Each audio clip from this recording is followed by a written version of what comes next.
Halo, ketemu lagi ya dengan saya, Kak Dimas. Di video sebelumnya, kita udah bahas dua postulat relativitas khususnya Einstein. Masih ingat dengan postulat keduanya? Kelajuan cahaya pada ruang hampa atau ruang vakum nilainya selalu sama di setiap rangka inersia.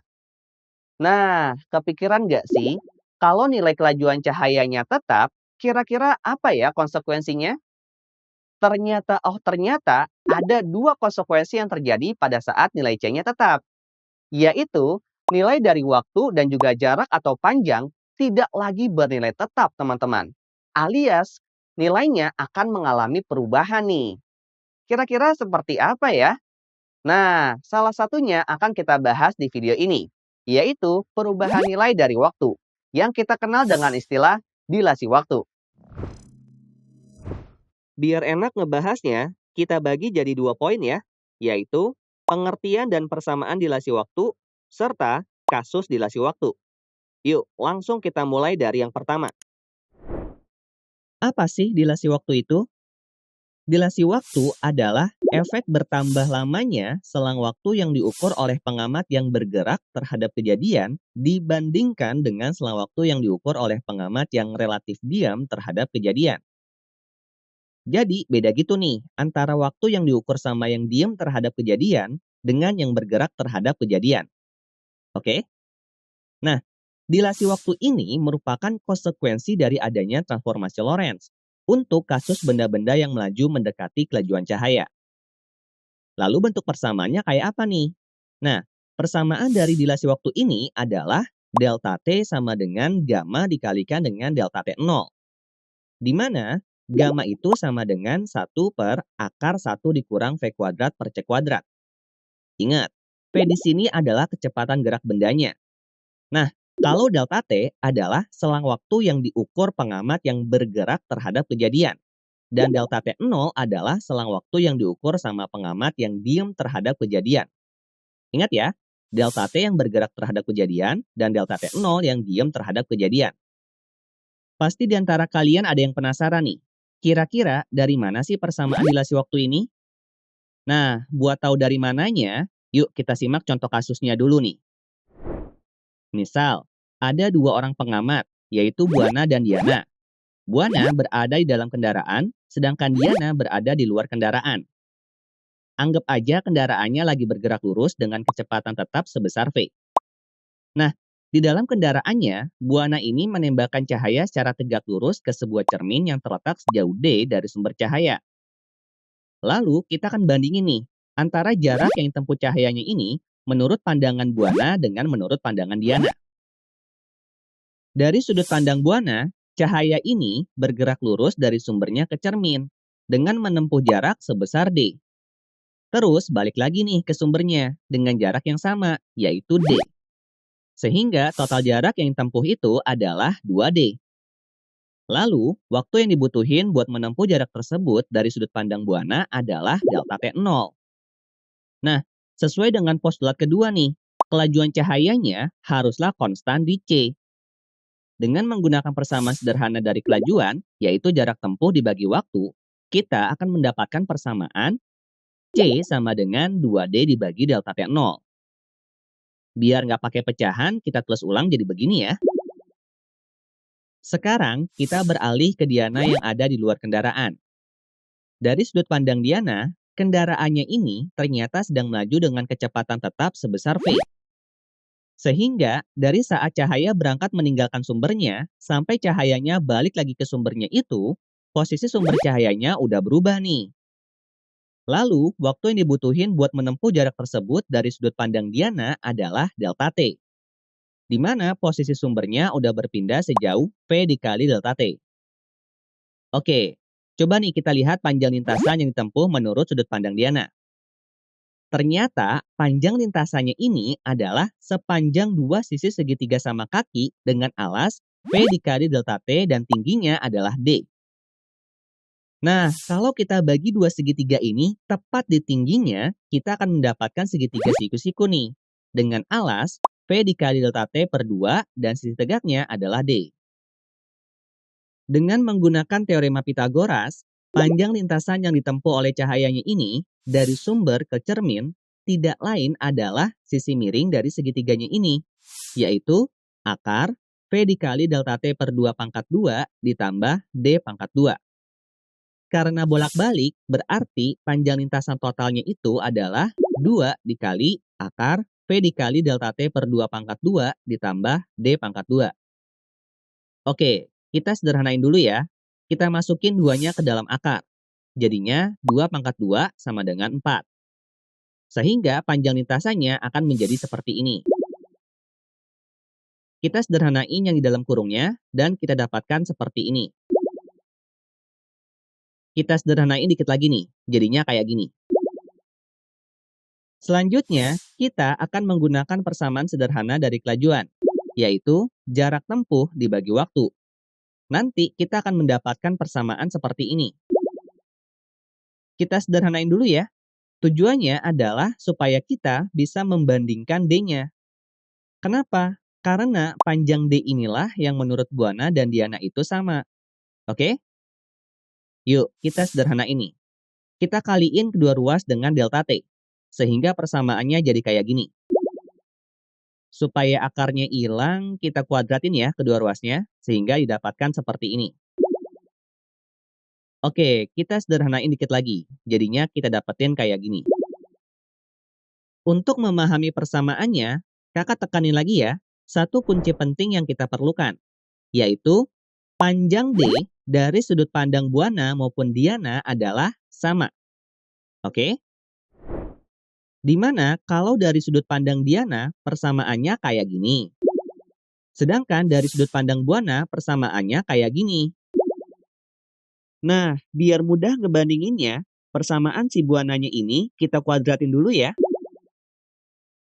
Terus kita sederhana ini, sehingga didapatkan kayak gini.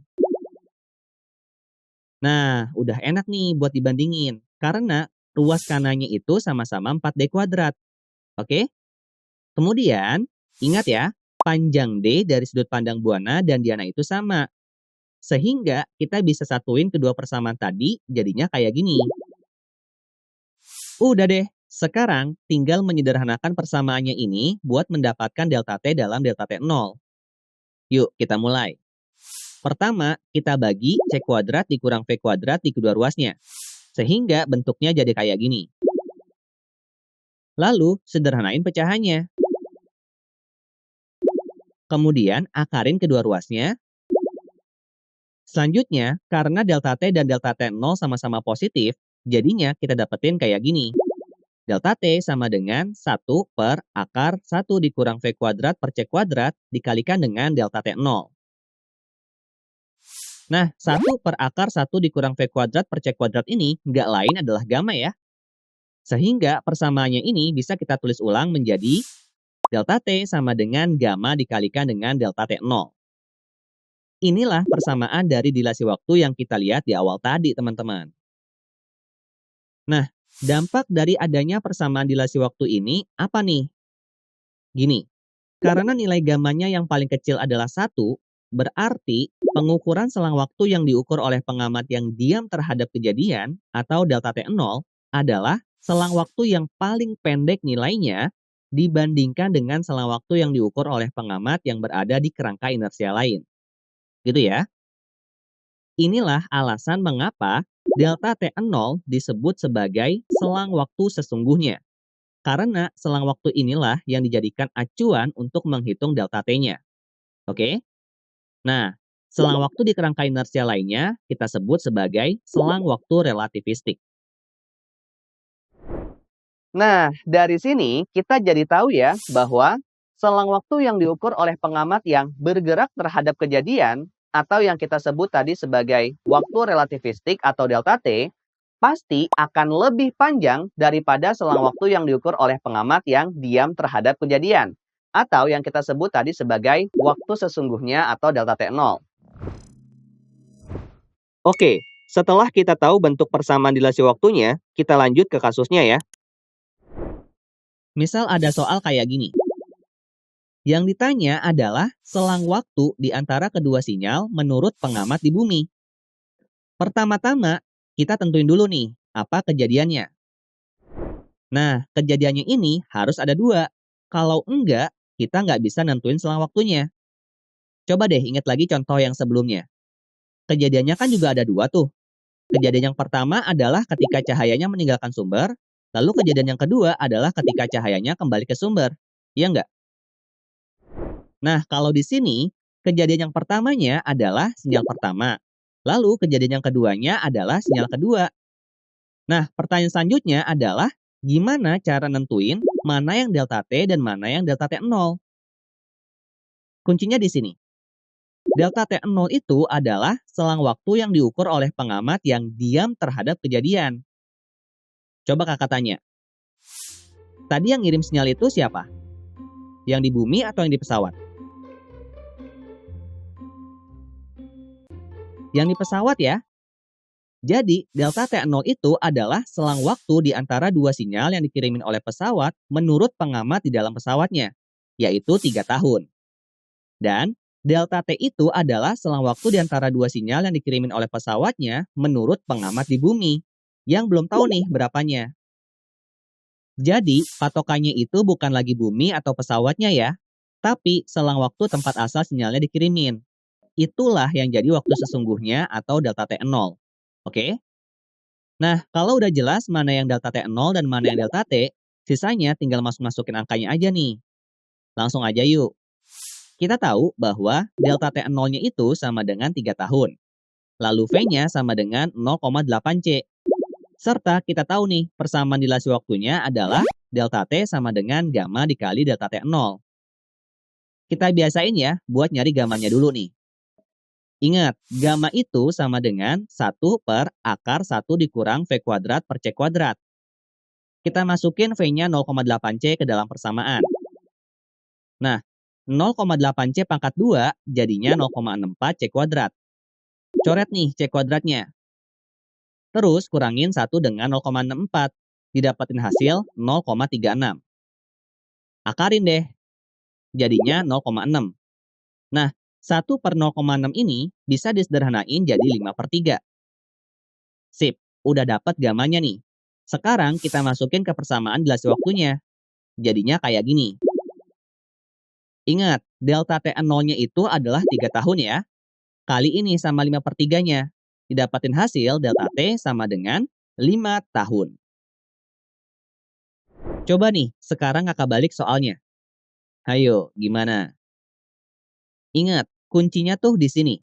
Delta T0 itu adalah selang waktu yang diukur oleh pengamat yang diam terhadap kejadian. Nah, yang ngirim sinyal itu siapa? Yang di bumi atau yang di pesawat? Nah, kalau sekarang yang ngirim sinyal itu adalah pengamat di bumi. Berarti delta T0 itu adalah selang waktu di antara dua sinyal yang dikirimin bumi menurut pengamat di bumi. Dan kita belum tahu nih berapanya. Sedangkan delta T itu adalah selang waktu di antara dua sinyal yang dikirimin bumi menurut pengamat di pesawat, yaitu 3 tahun. Ulang lagi ya, biar makin paham. Jadi, patokannya itu bukan bumi atau pesawatnya, tapi selang waktu tempat asal sinyalnya dikirimin. Itulah yang jadi waktu sesungguhnya atau delta T0. Nah, kalau udah jelas mana yang delta T0 dan mana yang delta T, sisanya tinggal masukin angkanya aja nih. Skuy, langsung kita masukin angka-angkanya.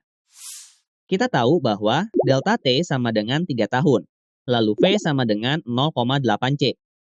Karena V nilainya masih sama dengan sebelumnya, jadinya gamanya juga masih sama ya, yaitu 5/3. Tapi beda nih, sekarang delta T-nya yang 3 tahun. Ya udah deh, kita masukin dulu ke persamaan dilasi waktunya. Jadinya kita dapetin 3 tahun sama dengan 5/3 dikali delta T0. Artinya delta T0 sama dengan 9/5 tahun atau 1,8 tahun. Loh, kok lebih pendek? Iya dong, kan sinyalnya dari bumi. Berarti selang waktu sesungguhnya itu yang menurut pengamat di bumi.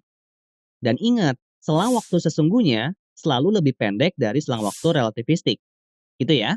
Jadi sekali lagi didapatin delta T0-nya sama dengan 1,8 tahun. Nah, Persamaan dilasi waktu nggak hanya berlaku buat kasus yang kayak tadi aja, melainkan berlaku juga buat kasus-kasus pengamatan lainnya nih. Asalkan kelajuan yang ada di peristiwanya itu mendekati kelajuan cahaya. Terus kerangkanya adalah kerangka inersia, dan tentunya yang ditanyain ada hubungannya sama waktu. Oke? Yuk, coba nih kita intip kasus lainnya. Misal soalnya seperti ini. Nah, kejadiannya apa nih sekarang? Detak jantung astronot ya. Kalau kelajuan detak jantungnya adalah 60 detak per menit, artinya kita anggap selang waktu untuk mengukur 60 detak jantung astronotnya menurut pengamat di pesawat adalah 1 menit. Oke? Ingat, kuncinya tuh di sini. Delta T0 adalah selang waktu yang diukur oleh pengamat yang diam terhadap kejadian.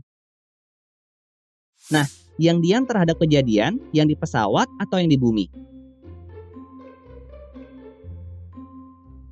Yang di pesawat dong, kan detak jantung astronot yang di pesawat. Iya nggak? Berarti delta T0 itu adalah selang waktu untuk 60 detak jantung astronot di pesawat menurut pengamat di pesawat, yaitu 1 menit. Dan delta T itu adalah selang waktu untuk 60 detak jantung astronot di pesawat menurut pengamat di bumi. Yang kita belum tahu nih berapanya. Ulang lagi ya, biar makin paham. Jadi, patokannya itu bukan bumi atau pesawatnya, tapi selang waktu tempat astronot yang detak jantungnya lagi diukur. Itulah yang jadi waktu sesungguhnya atau delta T0. Nah, kalau udah jelas mana yang delta T0 dan mana yang delta T, sisanya tinggal masuk-masukin angka doang nih. Langsung aja ya. Delta T0 sama dengan 1 menit. V-nya sama dengan 0,8 C. Karena V-nya nilainya masih sama dengan sebelumnya, pastinya gamanya juga masih sama nih, yaitu 5/3. Duh, mohon maaf nih, bukan kakaknya nggak kreatif ya.